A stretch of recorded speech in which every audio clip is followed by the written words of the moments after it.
Assalamualaikum warahmatullahi wabarakatuh. Di video ini saya akan menjelaskan materi tentang media promosi pada pelajaran produk kreatif dan kewirausahaan.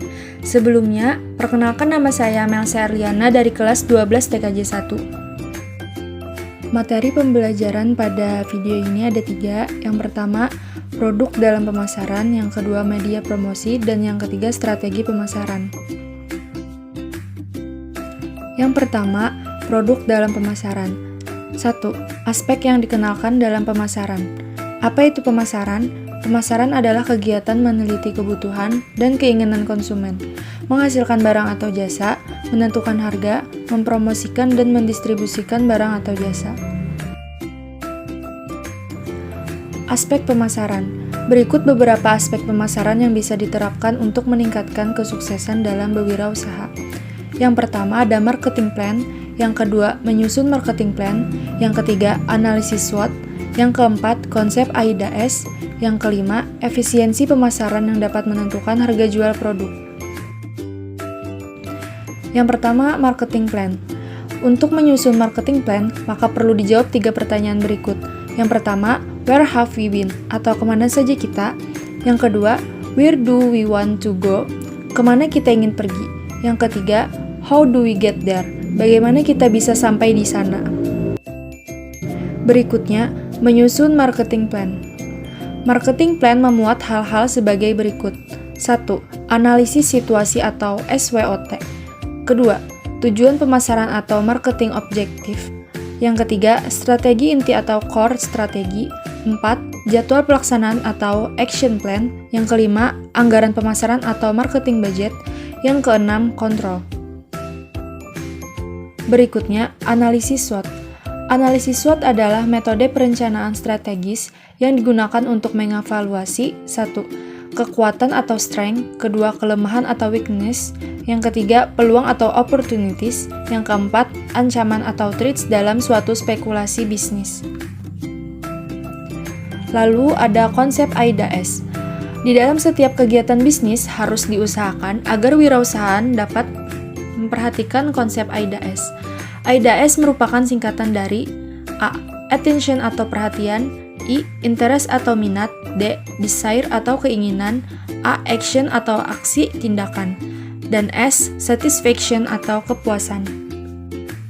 Berikutnya, efisiensi pemasaran yang dapat menentukan harga jual produk. Efisiensi pemasaran adalah seberapa besar pengorbanan yang harus dikeluarkan dalam kegiatan pemasaran menunjang hasil yang bisa didapatkan dari kegiatan pemasaran tersebut. 1. Biaya pemasaran. Biaya pemasaran menunjukkan bagian dari pembayaran konsumen yang diperlukan untuk menutup biaya yang dikeluarkan dalam proses pemasaran. Yang termasuk biaya pemasaran produk-produk pertanian adalah biaya transportasi, biaya pengemasan, biaya penyimpanan atau penggudangan, biaya pemesanan, biaya merek dagang, pajak, dan biaya resiko kerusakan atau sebagainya. 2. Saluran pemasaran. Saluran pemasaran adalah jejak perpindahan barang dari produsen ke konsumen akhir. Jenis saluran distribusi dapat diklasifikasikan sebagai berikut. A. Saluran distribusi langsung merupakan saluran distribusi yang paling sederhana dan paling rendah, yakni saluran distribusi dari produsen ke konsumen tanpa menggunakan perantara. B. Saluran distribusi yang menggunakan satu perantara, yakni melibatkan produsen dan pengecer. C. Saluran distribusi yang menggunakan 2 kelompok pedagang besar dan pengecer. Saluran distribusi ini menggunakan saluran yang banyak dipakai oleh produsen. Dan D. Saluran distribusi yang menggunakan 3 pedagang perantara. Lalu yang ketiga, margin pasar. Margin pemasaran merupakan perbedaan atau selisih antara harga penjualan yang diterima setiap lembaga pemasaran pada 2 tahapan yang berurutan dalam saluran pemasaran, mulai dari produsen sampai kepada konsumen akhir. Menurut Rashid dan Qaudry dalam Basirun DKK 1991, mengumumkan bahwa ada 2 unsur yang mempengaruhi margin pemasaran, yaitu A. Biaya yang dikeluarkan untuk menjalankan fungsi tata niaga seperti pengumpulan, pengolahan, penyimpanan, pengepakan, pengangkutan, dan lain-lain. Yang B. Besar keuntungan dari pasar-pasar perantara atau keuntungan pedagang perantara. Lalu yang keempat, analisis pasar. Analisis pasar terbagi menjadi 2, yaitu luas pasar dan analisis potensi pasar. Pada luas pasar, bagi perusahaan tidak selalu berarti penjumlahan seluruh populasi penduduk. Populasi penduduk tidak selalu berarti populasi pasar. Dan yang B, bagian pasar yang mampu dikuasai oleh perusahaan apabila dibandingkan dengan penjualan seluruh industrinya atau total penjualan perusahaan yang sejenis, dikenal sebagai market share. Lalu yang kedua, elemen dalam pemasaran. Market-oriented berorientasi pada keinginan konsumen, penyusunan kegiatan pemasaran secara terpadu, dan pencapaian tingkat kepuasan para konsumen.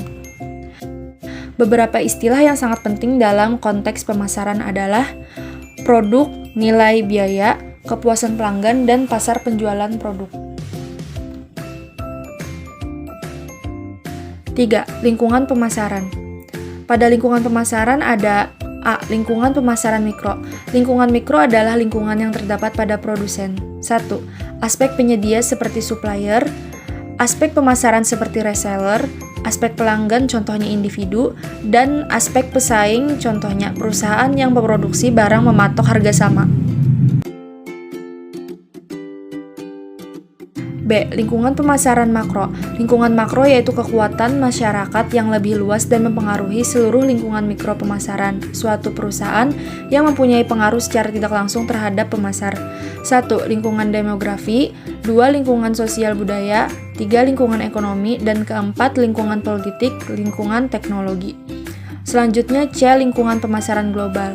Lingkungan pemasaran global yaitu lingkungan perusahaan yang terdiri dari pelaku dan kekuatan di luar pemasaran yang mempengaruhi kemampuan manajemen pemasaran guna mempertahankan dan membangun hubungan yang berhasil dengan pelanggan sasaran.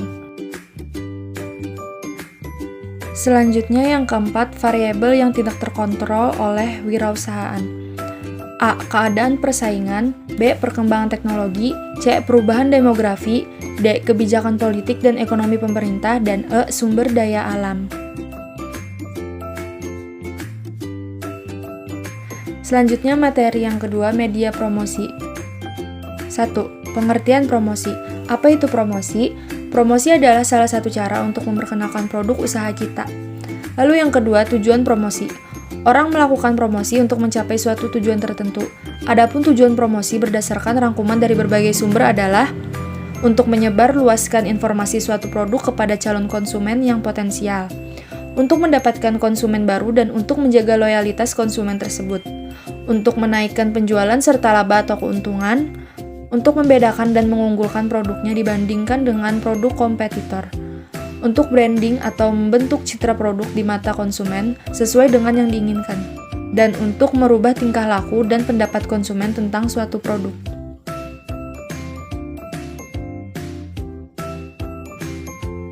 Lalu yang ketiga, media promosi.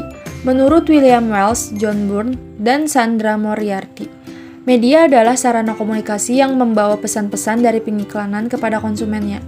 Beberapa media promosi yang dapat dicoba oleh wirausahaan. Yang A.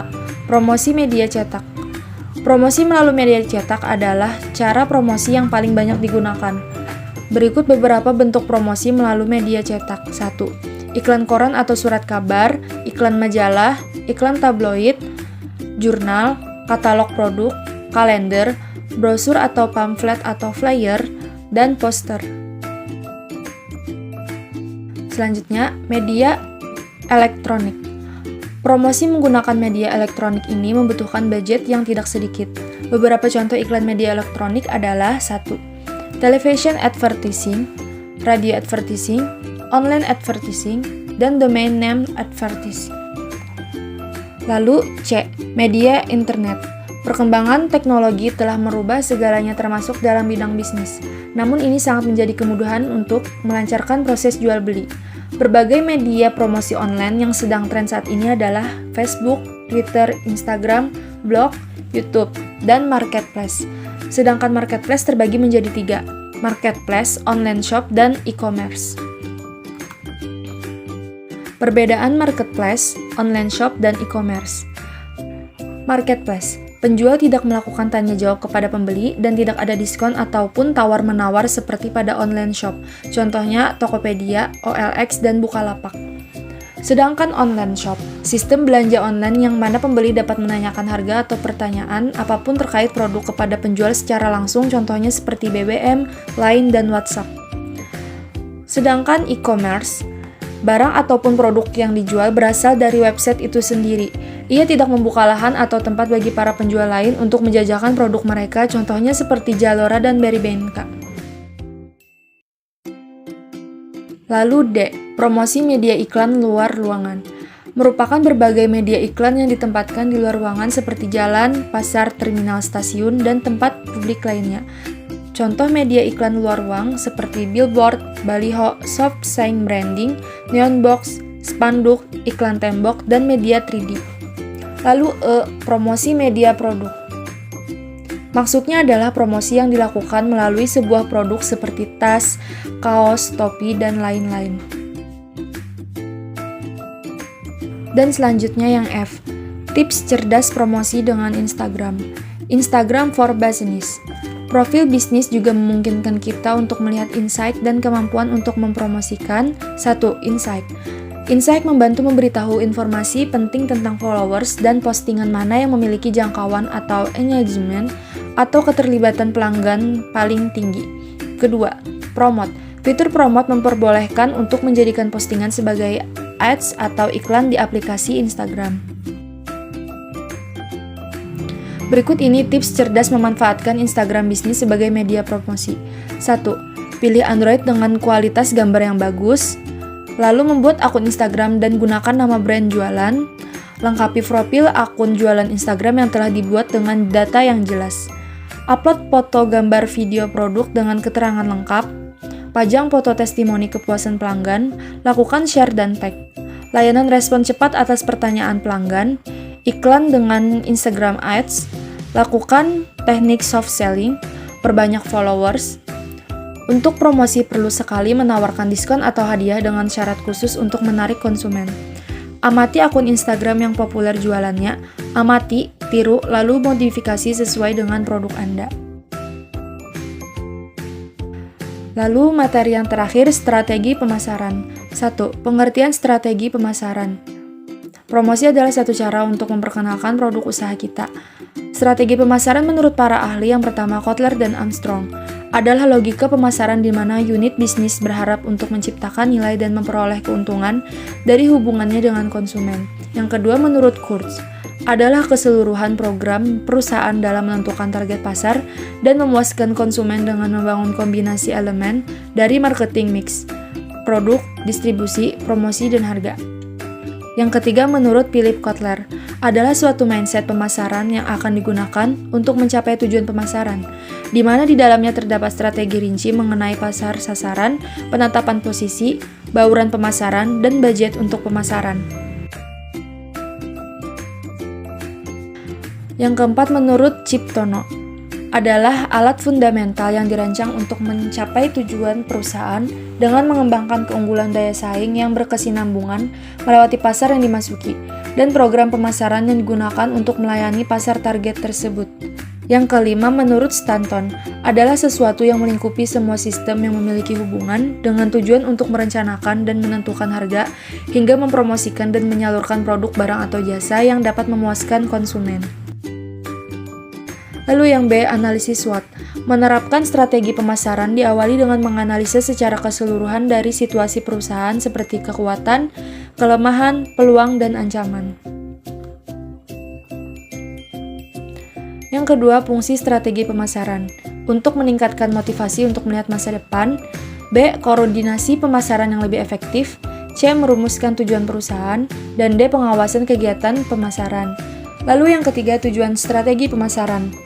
Untuk meningkatkan kualitas koordinasi antar individu dalam tim pemasaran, sebagai alat ukur hasil pemasaran berdasarkan standar prestasi yang telah ditentukan. C, sebagai dasar logis dalam mengambil keputusan pemasaran.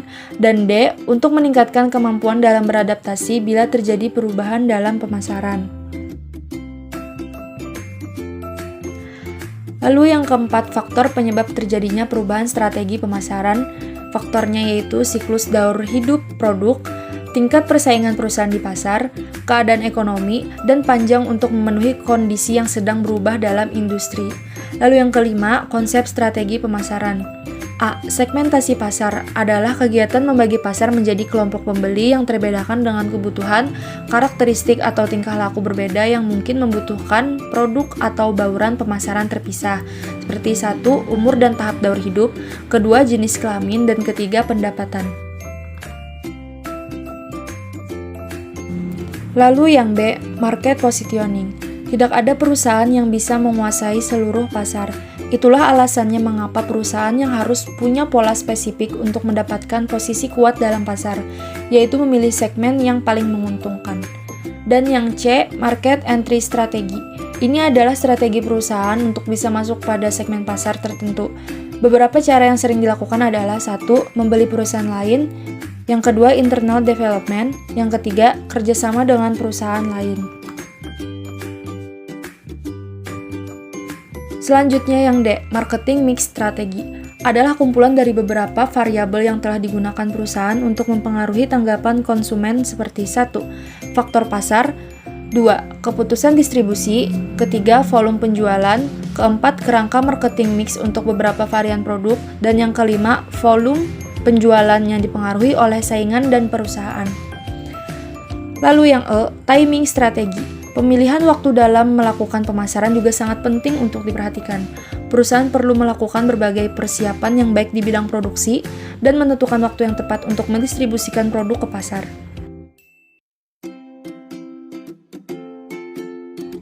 Lalu yang keenam, jenis strategi pemasaran. Perusahaan perlu menetapkan strategi dasar atau disebut grand strategi atau strategi inti. Contohnya seperti A, market share atau pangsa pasar, artinya penguasaan luas pasar. Dan yang B, sedangkan market position adalah kedudukan yang kokoh dari suatu produk pada suatu pasar. Beberapa jenis strategi pemasaran diantaranya A, direct selling, atau penjualan langsung merupakan jenis strategi pemasaran di mana penjual akan menjual secara langsung produknya kepada konsumen. Yang B, earned media. Berbeda dengan penjualan langsung, jenis strategi ini justru dilakukan secara tidak langsung. Yang C, point of purchase atau POP, merupakan strategi marketing dengan cara menempatkan material marketing atau iklan di dekat produk yang sedang dipromosikan. Dan yang D, internet marketing, merupakan strategi pemasaran yang cukup dikenal dan dilakukan oleh banyak pelaku usaha pada saat ini. Sekian presentasi dari saya. Wassalamualaikum warahmatullahi wabarakatuh.